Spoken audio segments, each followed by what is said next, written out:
नमस्कार दोस्तों। आज से हम डिस्कस करेंगे भारतीय न्याय संहिता 2023। तो ये फर्स्ट लेक्चर है मेरा और इसमें हम इसका इंडेक्स देखेंगे कि कौन-कौन से प्रोविज़न अब कहाँ-कहाँ रखे गए हैं। चैप्टर 1 आपको दिख रहा होगा, प्रिलिमिनरी है और इसमें केवल 3 धाराएँ हैं, 3 सेक्शंस हैं 1, 2 एंड 3। इसमें 2 बहुत इम्पोर्टेंट है, डेफिनिशन क्लॉज़ है और सभी टर्म्स एक साथ डिफाइन कर दिए गए हैं अब सेक्शन 2 में। जैसे कि अन्य एक्ट में हमें देखने को मिलता है। जितने भी टर्म्स यूज़ किए गए हैं, वो सभी अब इसी धारा में आपको देखने को मिलेगा। चैप्टर 2 है ऑफ ऑफेंस ऑफ पनिशमेंट, यानी कि दंड के बारे में, पनिशमेंट के बारे में, कौन-कौन से पनिशमेंट कोर्ट दे सकता है, वो 4 से 13 तक के बीच में है। पनिशमेंट कौन-कौन से हैं, वो सेक्शन 4 में दिया गया है और कम्यूटेशन ऑफ सेंटेंस, सेंटेंस को कौन कम कर सकता है, कम्यूट कर सकता है, एप्रोप्रिएट गवर्नमेंट कर सकती है, वो 5 में दिया गया है। जो और इम्पोर्टेंट प्रोविजंस हैं वो 6 भी है, fraction of term of punishment वो भी है और 8 है amount of fine, liability in default of payment of fine. तो फाइन का अमाउंट कितना होगा और यदि व्यक्ति ने, एक्यूज ने, ऑफेंडर ने फाइन नहीं दिया है तो उसके बदले उसे कितना एडिशनल पनिशमेंट मिलेगा। एकांत कारावास यानी सॉलिटरी कन्फाइनमेंट 11 में दिया गया है और 12 में आप देखेंगे कि एकांत कारावास की अधिकतम सीमा क्या होगी, वो 12 में बताया गया है। कभी जो है लोग क्या करते हैं कि प्रीवियस ऑफेंस किए हैं, उसमें कन्विक्शन हुआ है, दोबारा फिर ऑफेंस कर सकते हैं, करते हैं और उसमें फिर पनिशमेंट हो जाता है, तो उसको एक्स्ट्रा पनिशमेंट और मिलेगा, एनहांस पनिशमेंट मिलेगा, वो 13 में बताया गया है। चैप्टर 3 है हमारा जनरल एक्सेप्शंस, जो पहले चैप्टर 4 हुआ करता था आईपीसी में, बट यहाँ चैप्टर 3 है और ये 14 से लेकर के 44 तक दिया गया है। इसमें आप देखेंगे तो मिस्टेक ऑफ फैक्ट है 14, 15, 16 और 17 में, डॉक्ट्राइन ऑफ एक्सीडेंट है 18 में और डॉक्ट्राइन ऑफ नेसेसिटी है 19 में। इसके बाद एक्ट ऑफ चाइल्ड के बारे में बताया गया है, वो 20 एंड 21 है। Act of unsound mind person and person who is having subject to the intoxication, उसने कुछ कंज्यूम कर लिया है, उसके एक्ट का उसको कितना बेनिफिट मिलेगा, वो आपको 22, 23 एंड 24 में बताया गया है। तो जनरल एक्सेप्शंस का मतलब ये है कि ये ऐसे प्रोविजंस हैं जो एक्यूज्ड के लिए हैं, अगर वो इसका प्ली लेता है तो वो उसको उसके एक्ट को ऑफेंस नहीं माना जाएगा। तो अनसाउंड माइंड पर्सन यहाँ पे है, फिर कंसेंट है, कंसेंट के तहत यदि कोई काम किया गया है तो उस कार्य को ऑफेंस नहीं माना जाएगा। इसके इसमें 25 से लेकर के 30 तक के प्रोविज़न दिए गए हैं। कम्युनिकेशन इन गुड फेथ बहुत इंपॉर्टेंट प्रोविज़न है। किसी को आपने गुड फेथ में कुछ चीज़ें इन्फॉर्म किया है और वो सुनते ही उसका हार्ट फेल हो जाता है, वो मर जाता है, तो वो ऑफेंस नहीं माना जाएगा। 31 में यहाँ पर उसको प्राइवेट डिफेंस के रूप में दिखाया गया है। एक्ट अंडर थ्रेट्स, कुछ थ्रेट्स के तहत आप काम करते हैं, कोई आपको धमकी दे रहा है, उसके तहत आप काम करते हैं, तो वो भी एक्ट नहीं माना जाएगा।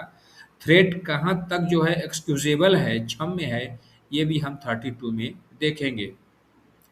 छोटे मामलों में जो है कानून कभी भी ध्यान नहीं देता है, तो स्लाइट स्लाइट हार्म्स के बारे में इग्नोर किया जाता है, वो 33 में देखने को मिलेगा।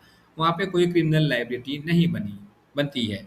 किसी के आप जो है गार्डन से जा रहे हैं, बगीचे से जा रहे हैं, एक पत्ता तोड़ लिया तो कोई अपराध नहीं हुआ, भले ही वो सिविल रॉन्ग हो सकता है। फिर general rules of private defence आपको 34 से लेकर के 37 तक मिलेगा। And private defence against the body में 3 प्रोविजन है, 38, 39 और 40। And private defence against property में 41, 42 एंड 43 है। इसको जब हम पढ़ेंगे तो बहुत विस्तार से पढ़ेंगे। एक्ट डन इन इमरजेंसी 44 में है। यहाँ पर बहुत अच्छा प्रोविज़न दिया गया है, आपको अपनी बॉडी की या प्रॉपर्टी की आपको डिफेंस करनी है, लेकिन उसमें आप कुछ इनोसेंट पर्सन को भी आप हार्म कर सकते हैं, इंजर्ड कर सकते हैं। वो कब कर सकते हैं, जब उसको हम डिस्कस करेंगे तो बताएंगे। चैप्टर 4 में of abetment criminal conspiracy and attempt को एक साथ रखा गया है यहाँ पर। पहले अबेटमेंट अकेला था और क्रिमिनल कॉन्स्पिरेसी एक अलग चैप्टर में था और अटेम्प्ट जो है सबसे लास्ट जो प्रोविज़न था 511 आईपीसी का 511 वो था। बट अब यहाँ पर चैप्टर 4 में ही कर दिया गया है 45 से लेकर के 62 तक में ये है। 45 में अबेटमेंट ऑफ अ थिंग के बारे में है और अबेटर को डिफाइन किया गया है 46 में। क्रिमिनल कॉन्स्पिरेसी डिफाइन है 61 में और अटेम्प्ट के बारे में 62 में बताया गया है, जो पहले 511 में हुआ करता था।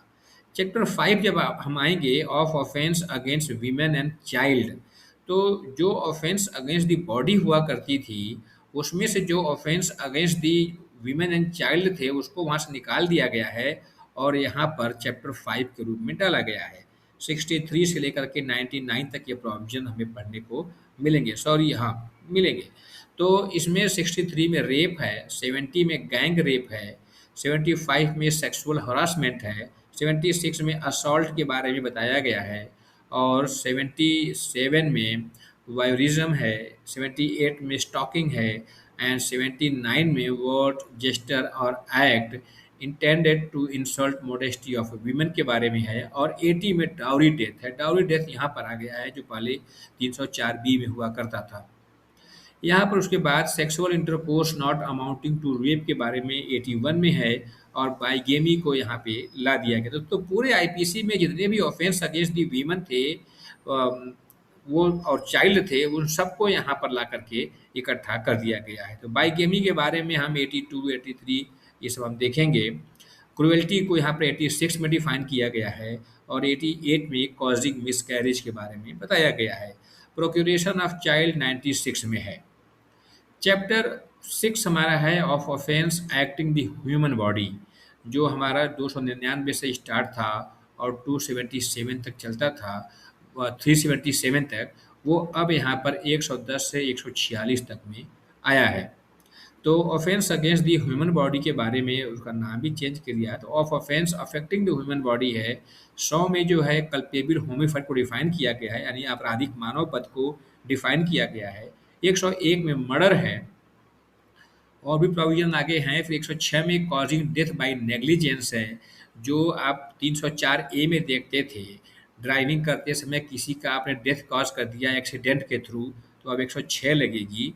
और उसके बाद अबेटमेंट ऑफ सुसाइड है, वो child and person of unsound mind 107 में है। 108 में जो है कोई एडल्ट पर्सन है उसको आप अबेट कर रहे हैं, सुसाइड कर लिया है। मान लो किसी लेडी से आप खूब दहेज मांग रहे हो, उसने सुसाइड कर लिया है। किसी को बहुत टॉर्चर कर रहे हो, उसने सुसाइड कर लिया है। किसी का जो है आप नया नया एडमिशन हुआ है, रैगिंग कर रहे हैं, सुसाइड कर लिया है। तो ये सब प्रोविजन यहाँ पर लगेगा। 108 109 अटेम्प्ट टू मर्डर के बारे में बात कर रहा है और 1010 जो है attempt to commit culpable homicide के बारे में भी बात कर रहा है। फिर ऑर्गेनाइज्ड क्राइम एक यहाँ पर 111 में आया है। पेटी ऑर्गेनाइज क्राइम भी आ गया है 112 में, दोनों नए ऑफेंस हैं। 113 में भी नया ऑफेंस है टेररिस्ट एक्ट, जो पहले नहीं था आईपीसी में, तो इसको बहुत याद रखना, ये बहुत एग्जाम में पूछे जाएंगे। तो 111 ऑर्गेनाइज्ड क्राइम, 112 पेटी ऑर्गेनाइज्ड क्राइम और 113 में टेररिस्ट एक्ट। 114 में 114 हर्ट, 115 वॉलंटरली कॉजिंग हर्ट और 116 में जो है ग्रीवियस हर्ट के बारे में बताया गया है। 126 में रॉन्गफुल रिस्ट्रेंट और 127 में रॉन्गफुल कन्फाइनमेंट, दोनों एक साथ है। पहले भी एक साथ हुआ करते थे, अभी भी एक साथ है, बट पहले जो है 300 के बाद थे, अब यहाँ पर 126 और 127 में है। और बाकी एक साथ रखा गया है इन सबको, जो है 128 में फोर्स, 129 में क्रिमिनल फोर्स एंड 130 में असॉल्ट। 1 बाई 1 एक साथ सभी को यहाँ पर रख दिया गया। बहुत इंपॉर्टेंट प्रोविजंस हैं, तो चूंकि ये offence against the human body हैं तो इसलिए इसको ध्यान से पढ़ना पड़ेगा। फिर 137 किडनैपिंग है, 138 एब्डक्शन है और 143 trafficking of person, 146 unlawful compulsory labour के बारे में डिस्कस किया गया है। फिर चैप्टर 7 जब हम डिस्कस करेंगे तो of offence against the state है। इसमें से सेडिशन हटा दिया गया है, राजद्रोह का अपराध हटा दिया गया है, अब वो यहाँ पर नहीं मिलेगा। लेकिन जो है सरकार के विरुद्ध युद्ध छेड़ना या युद्ध छेड़ने का प्रयास करना, वेजिंग वॉर के बारे में यहाँ पे डिस्कस किया गया है। चैप्टर 8 जब देखेंगे of offence relating to army, navy and air force के बारे में कहा गया है। Chapter 9 of offence relating to election है यहाँ पे, जिसमें ब्राइबरी मेन है जो पूछा जाता है कभी कभी, 170 में डिफाइन किया गया है। चैप्टर 10 है of offence relating to coin, currency note, bank note and government stamp. तो ये सब जो फर्जी बनाएगा वो उसके लिए यहाँ पर पनिश किया जाएगा। Chapter 11 of offence against the public tranquillity. तो पब्लिक ट्रैंक्विलिटी की जब हम बात करेंगे तो अनलॉफुल असेंबली बहुत इंपॉर्टेंट है, 189 में दिया गया है। सॉरी 189, हाँ 189 में अनलॉफुल असेंबली दी गई है। उसके बाद जो है 191 में राइटिंग है, 194 में एफरे के बारे में कहा गया है। लेकिन जब चैप्टर, ये बहुत इंपॉर्टेंट प्रोविजंस है चैप्टर 11 जो है, क्योंकि ये पब्लिक पीस एंड ट्रैंक्विलिटी के बारे में है, तो अनलॉफुल असेंबली यहीं पर बताई गई है और अफरे भी यहीं बताया गया है। चैप्टर 12 की बात जब करते हैं तो ऑफ ऑफेंस बाई और रिलेटिंग टू पब्लिक सर्वेंट की बात कही गई है यहाँ पर। तो ये कोई बहुत खास नहीं है, पब्लिक सर्वेंट के रिलेटेड में है, इसलिए इसको हम ज़्यादा डिस्कस नहीं करेंगे। इसके बाद जब हम आगे आएंगे तो चैप्टर 13 हमारा है of contempt of the lawful authority of public servant. Public servant यदि कोई कार्य कर रहा है, उसको आप अनदेखा कर रहे हैं, इग्नोर कर रहे हैं, उसका जो है कंटेम्प्ट कर रहे हैं आप, तब वो ऑफेंस यहाँ पर माना जाएगा। कोई समन सर्व करने आया है, आप उसको मार रहे हैं, पीट रहे हैं, थ्रेट दे रहे हैं, इंजरी दे रहे हैं, कोई पब्लिक सर्वेंट अपना काम करने आया है, उसको रोक रहे हैं, कोई साइन मांग रहा है आपसे, आप साइन देने से इनकार कर रहे हैं, तो सभी चीज़ें यहाँ पर ऑफेंस डिक्लेयर की गई हैं। चैप्टर 14 की जब हम बात करेंगे of false evidence and offences against public justice. Court के अगेंस्ट, पब्लिक जस्टिस के अगेंस्ट भी ऑफेंस है। कोर्ट में आप जो है फॉल्स एविडेंस दे रहे हैं या कोर्ट में एविडेंस देने के लिए जो है उसको गढ़ रहे हैं, फैब्रिकेटिंग कर रहे हैं, तो वो सब ऑफेंस यहाँ पे होगा। हार्बरिंग ऑफेंडर 249 है, वो भी बहुत बड़ा ऑफेंस है। किसी अपराधी को छिपा रहे हैं अपने यहाँ, तो वो भी ऑफेंस 249 में डिक्लेयर किया गया है। इसके बाद चैप्टर 15 हम देखेंगे of offence affecting the public health, safety and convenience, decency and morals. तो ये चीज़ें यहाँ पर 270 से 297 तक डिफाइन किया गया है, जिसमें पब्लिक न्यूसेंस 270 में है, ये टॉर्ट के अलावा अलावा क्राइम भी है। उसके बाद disobedience of the quarantine rule, आपको क्वारंटाइन किया गया है, आप वहाँ से निकलकर भाग जा रहे हैं, तो वो 273 में ऑफेंस है। 275 में सेल ऑफ नॉक्सियस फूड और ड्रिंक है। 276 में अडल्ट्रेशन ऑफ ड्रग है। 277 में सेल ऑफ अडल्ट्रेटेड ड्रग के बारे में कहा गया है।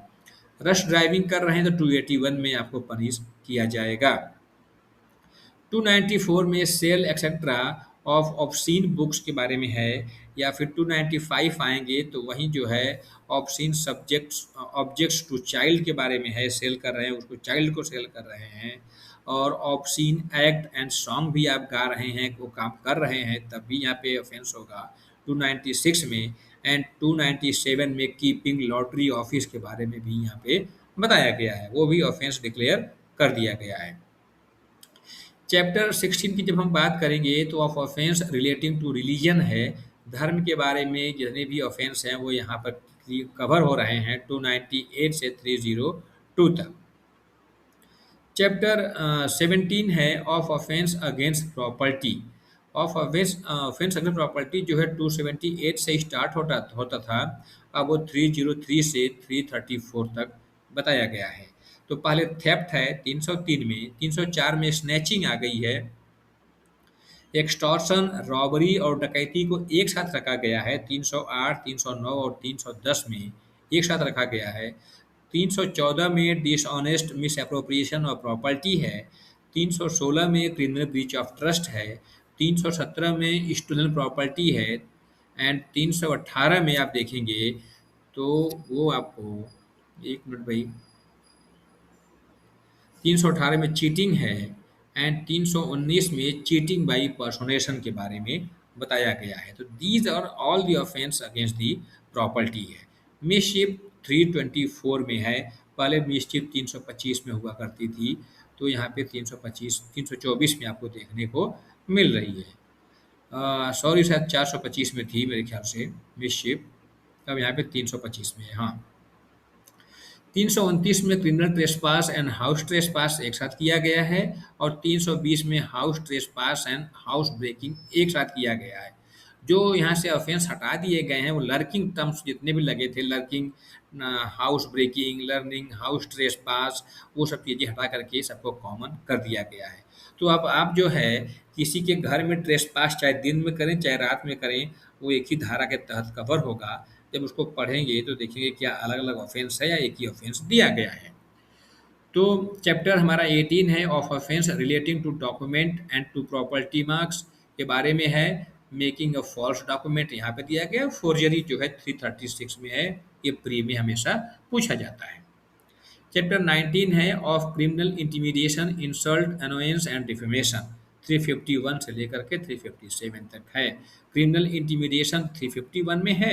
Misconduct in public by a drunken person, यानी शराबी द्वारा जो मिसकंडक्ट करता है पब्लिक प्लेस पर, उसके लिए 355 बना हुआ है। और 356 जो है डिफेमेशन यानी मानहानि के बारे में कहा गया है। चैप्टर 20 हमारा रिपील एंड सेविंग है। कुछ एक्ट को जो है वो रिपील करता है और कुछ चीज़ों को वो बचाने का प्रयास करता है, तो उसको हम डिस्कस करेंगे। धन्यवाद आज के लिए।